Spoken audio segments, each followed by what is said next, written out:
Thank you, everybody. Thank you. Thank you. Please have a seat. Thank you so much. Well, welcome to the White House, and I am pleased to be joined by many of the people on the front lines when it comes to creating jobs and new opportunities, America's small business owners.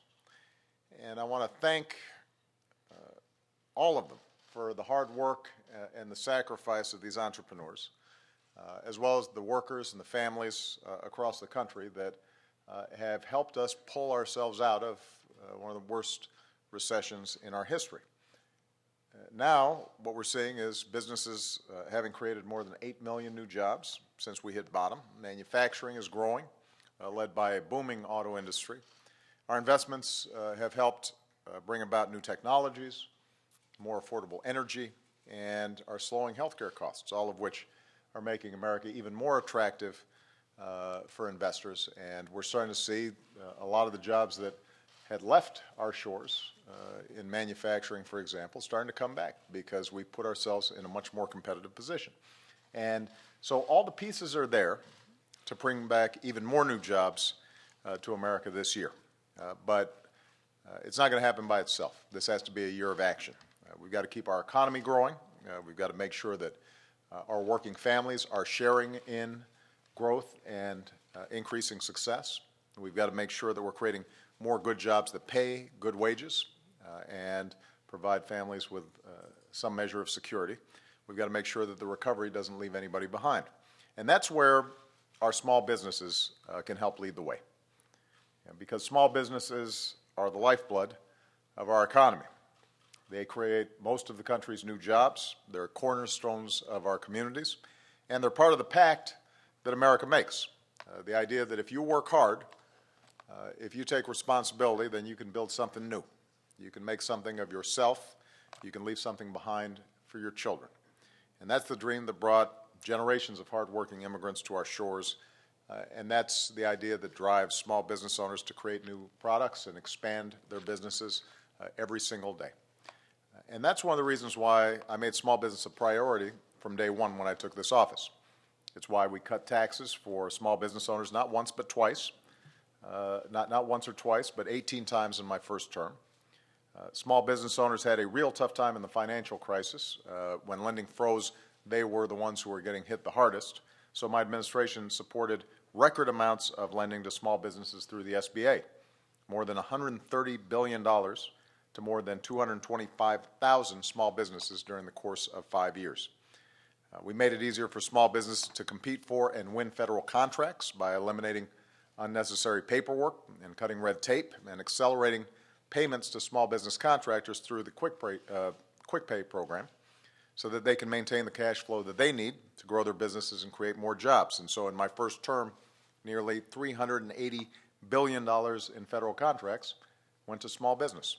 That's almost $50 billion more than in the 4 years before I took office. So I deeply believe in small businesses that can help to drive and continue the growth that we've already seen. And I elevated the role of the small business administrator to cabinet level to give small businesses a seat at the table when we are talking about our economic agenda. I've searched for an exceptional person to serve as the next leader of the SBA. I wanted somebody with a proven track record of helping small businesses succeed, somebody who had firsthand experience both in the private sector and the public sector, who can work with us and work with me to increase growth and expand opportunity. I wanted somebody who understands entrepreneurs. And it would be even better if that somebody had actually started a business of her own. And that's why I'm so proud to nominate Maria Contreras-Sweet to be the next administrator of the Small Business Administration. Maria knows how hard it is to get started on a business. The grueling hours, the stress, the occasional self-doubt, although I have not yet seen self-doubt out of Maria. She knows it herself. She's the founder of Pro-America Bank, the first Latino-owned business bank in California in over 30 years. Its focus is small and medium-sized businesses in Latino neighborhoods. So not only did she start small businesses, but those have also been her customers. And she understands all too often that the lack of access to capital means a lack of opportunity. As Secretary of the California Business, Transportation, and Housing Agency, Maria was the driving force behind major job creation and major public investments in infrastructure and in housing. As a consultant, she helped companies expand into the Latino market. She's a champion of women-owned and family-owned businesses. When she started her bank, she said she wanted the bank to be a place where families would come for help because when family businesses thrive, and I'm quoting, the community thrives and the economy thrives. And as someone who moved to California from Mexico as a young girl and whose mother worked long hours to support Maria and her 5 siblings, she knows firsthand the challenges that working families and recent immigrants are facing. So she understands the needs of small business owners like herself. She knows how they can lift entire communities and ultimately how they lift our country. So as we work to keep our economy growing, Maria will be charged with looking for more ways to support small businesses, to help them get that good idea off the ground, to expand, to hire, to sell their products and ideas not only in our domestic markets but also overseas. And I'm absolutely confident that she is going to do an outstanding job as our small business administrator. So I want to thank her for accepting this position and the challenge, and I know that she's going to be up to the task. Thank you. Thank you.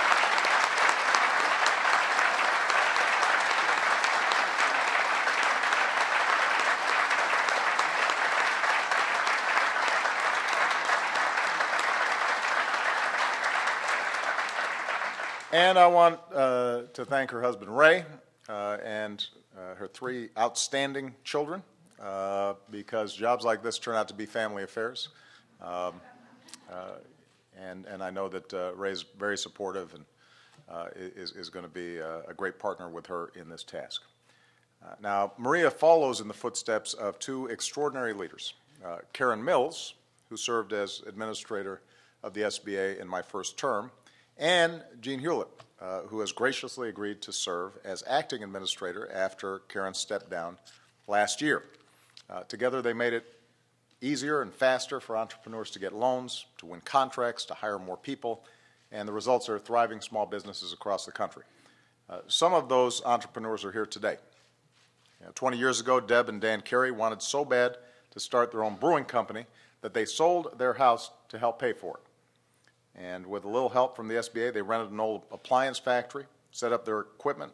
They got to work. Today, the new Glarus Brewing Company is one of the top craft beer makers in Wisconsin with more than 80 full-time employees. So, Deb and Dan, where are you? You're around here somewhere. There they are right there. Good to see you again.